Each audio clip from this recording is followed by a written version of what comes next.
Last night, Tucker Carlson did an interview with Larry Sinclair.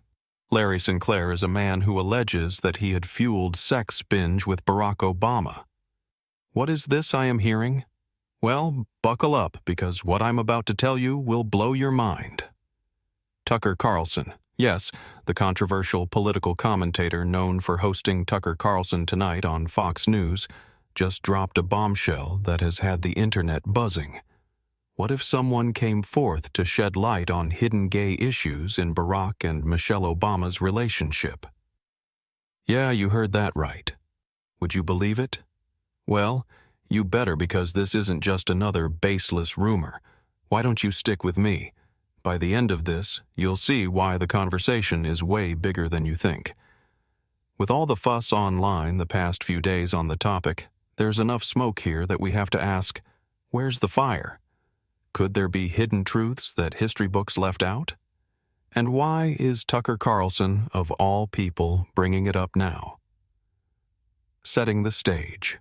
So what exactly did Tucker Carlson say? Well, let's rewind a little. Tucker Carlson has been a dominant voice in conservative media for decades. He started his career as a print journalist before transitioning to television, working with networks like CNN and MSNBC before finding his true foothold at Fox News. As the host of Tucker Carlson Tonight, he became one of the most influential and controversial figures in American media, known for his sharp critiques, populist rhetoric, and willingness to challenge both political elites and mainstream narratives. However, in 2023, Carlson's tenure at Fox News came to an abrupt end. The exact reasons behind his departure remain murky, but that didn't slow him down. Instead, he went independent, launching his own show on Twitter, now X, where he operates with no corporate oversight, no filters, and no restraints. And in just his second episode, he came out swinging at Obama. His episode, titled "Cling to Your Taboos," delved into how society's moral compass has shifted over the years. He started with some historical context, discussing past political scandals like Bill Clinton's infamous affair, and the media's role in shaping public perception. But then he zeroed in on Obama, and that's when things got spicy. But if you thought the speculation ended there, think again, because sometimes the most revealing clues aren't found in rumors or offhand comments. And in Obama's case, his own words might just be the most intriguing piece of the puzzle yet. The letters that started it all. David Garrow, a Pulitzer Prize-winning biographer, has brought to light some intriguing details about former President Barack Obama's past. In his research, Garrow uncovered letters from 1982 that Obama wrote to his then-girlfriend, Alex McNair, during his time at Occidental College in Los Angeles. These letters delve into Obama's contemplations on his own sexuality. In one of these letters, Obama candidly discusses his thoughts on homosexuality, stating that he repeatedly fantasizes about making love to men, but in the imagination. This excerpt suggests that while he engaged in such fantasies, they remained within his imaginative realm. It's important to note that these reflections were part of a broader exploration of identity and self during his early 20s. The full content of these letters isn't publicly accessible, as they are held in a private collection at Emory University. Access is restricted, and only select individuals have been permitted to view them. This limited availability has fueled curiosity and speculation about their complete contents.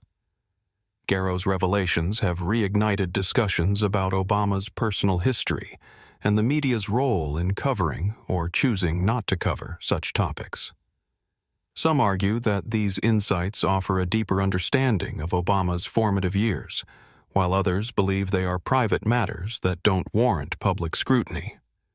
It's essential to approach this information with nuance. Engaging in imaginative exploration of one's sexuality doesn't necessarily define one's sexual orientation. Obama's reflections appear to be part of his broader journey of self-discovery, a process familiar to many during their young adult years. In summary, while these letters provide a glimpse into Obama's introspective thoughts during his college years, they don't offer definitive conclusions about his sexuality. They do, however, contribute to the complex tapestry of experiences that have shaped the man who would become the 44th President of the United States. Just when you thought the speculation couldn't get any wilder, the internet takes a sharp left turn. Michelle Obama, yes, Barack's wife, has also been pulled into the whirlwind of conspiracy theories. And trust me, this one is unlike anything you've ever heard before. The Michelle Obama theory. But wait, there's more. This is where things take a wild turn. If you've been around the internet long enough, you've probably heard that Michelle Obama is actually a man conspiracy theory. Yeah, I know. It sounds absolutely insane, but hear me out. This theory has been floating around for years, with people pointing to supposed evidence like Michelle's physique, her facial structure, and even old footage where Barack supposedly calls her Michael by accident. In one clip, Obama is addressing the military and says, "Michael and I also want to acknowledge your son, Jack." Slip of the tongue? Maybe. Or was it something more? Then there's the infamous comment from Joan Rivers. Just before she passed away, she made an offhand remark to a reporter saying, "We all know Michelle is a tranny." Many dismissed it as one of Rivers' usual shock value jokes. But conspiracy theorists argue that Rivers might have been revealing a hidden truth. Being known for her deep ties in Hollywood and political circles, some claim that Michelle's body proportions, particularly her shoulders, hands, and height, align more with that of a man. Others also argue that photos of Michelle from her youth have been altered or erased to hide the truth. However, critics of this theory point out that athletic women, especially those who work out regularly, naturally develop more defined physiques. It could be just a ruse, or she was actually onto something. Adding fuel to the fire, some have pointed to Barack Obama's stance on LGBTQ rights, suggesting that his early and vocal support could have deeper personal connections. But is there any real proof? As with most conspiracy theories, it all comes down to interpretation and speculation.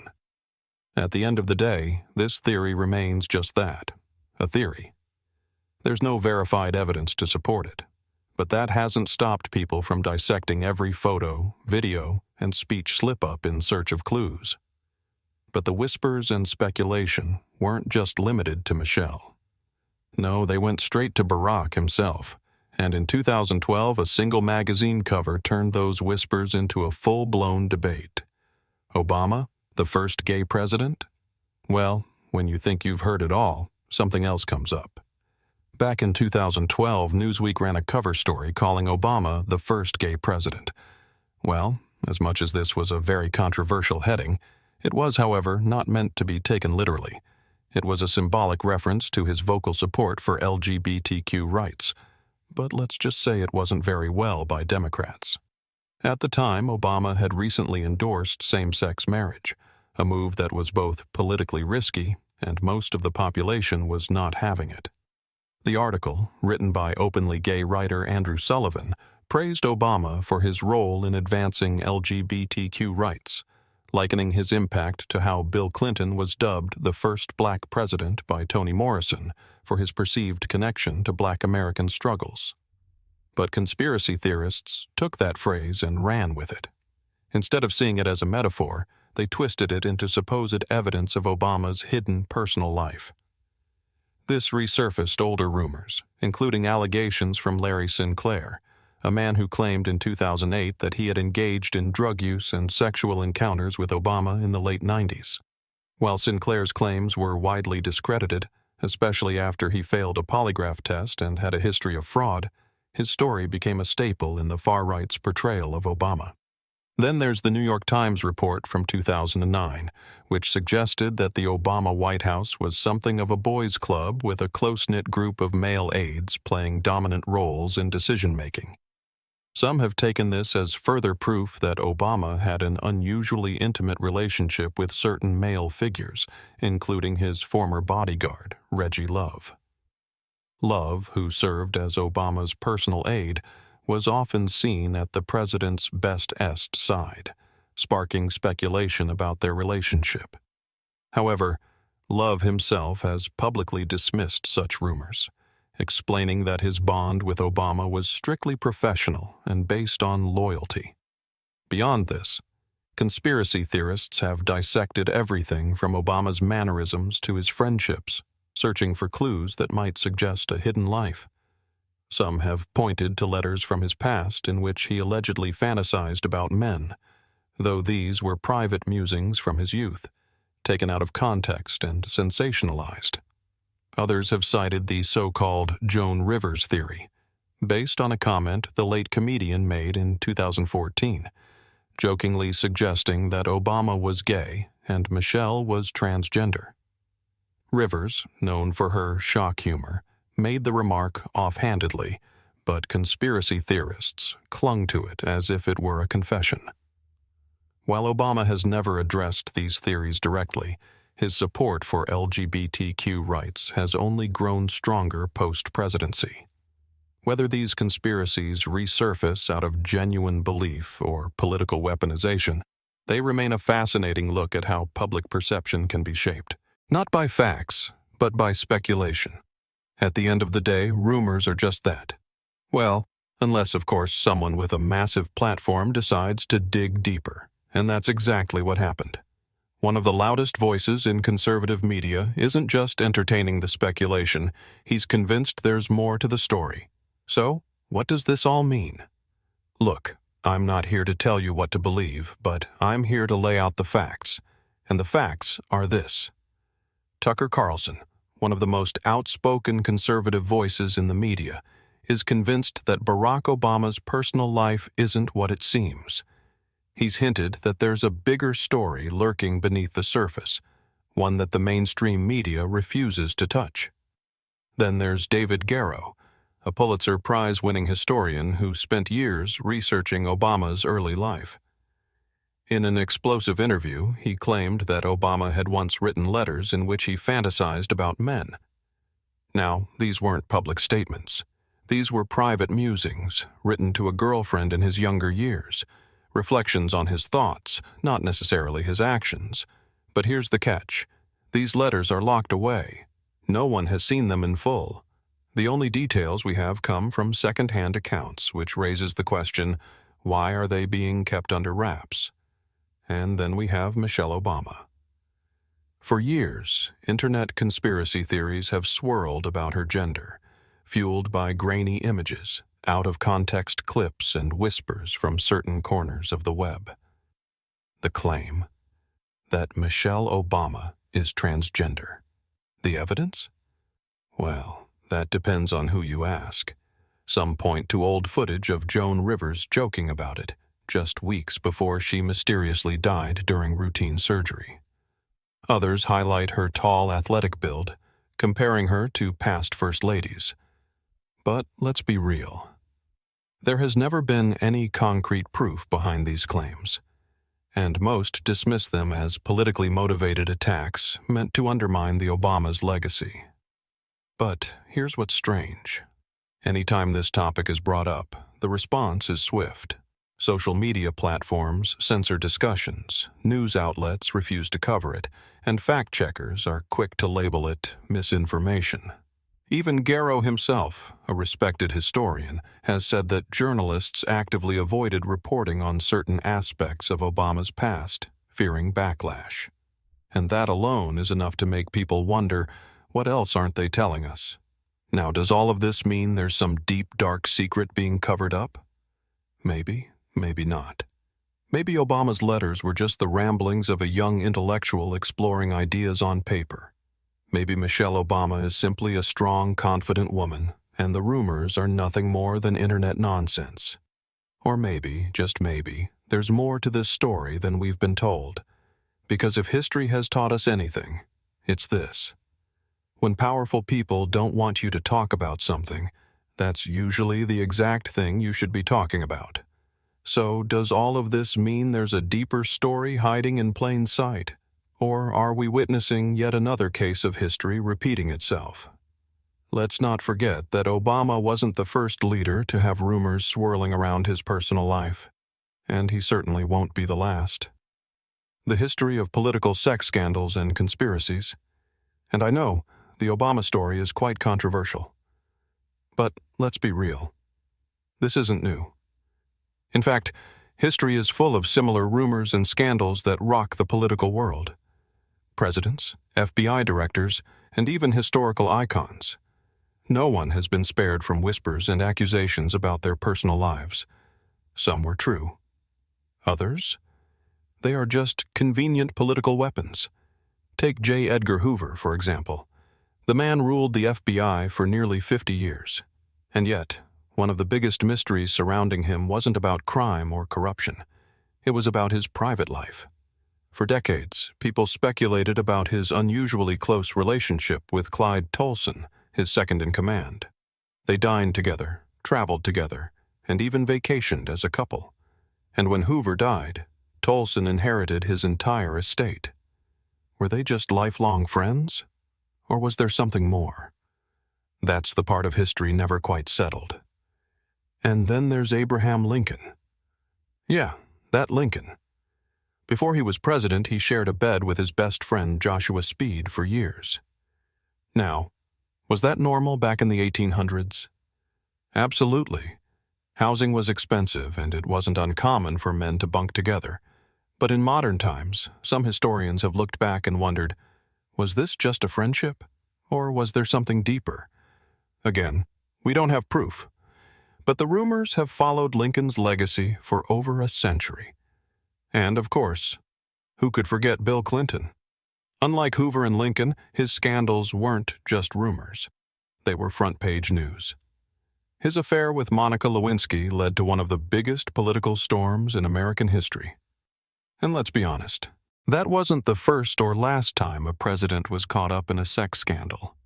But the point is, personal lives have always been weaponized in politics, sometimes for a good reason, sometimes just as a way to take someone down. So why do these stories keep popping up? Simple. Sex scandals, real or fabricated, have always been used to shake public trust. They create doubt. They change narratives. They can turn a respected leader into a national joke overnight. Whether it's whispers about someone's sexuality or explosive allegations of an affair, history has proven one thing. When power is involved, nothing stays personal for long.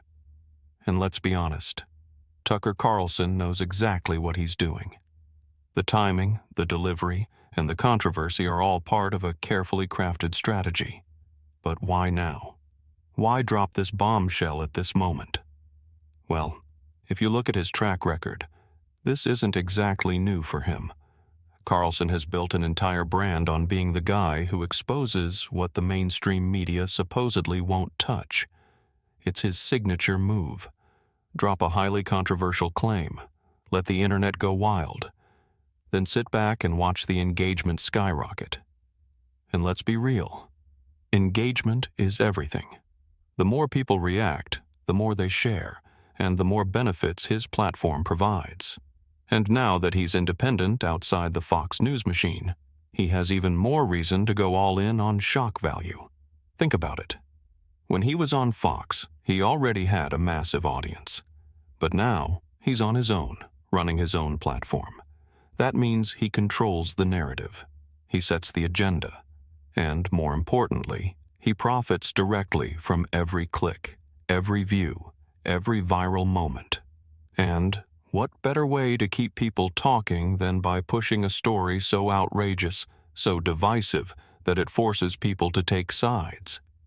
This isn't a mistake. It's a playbook.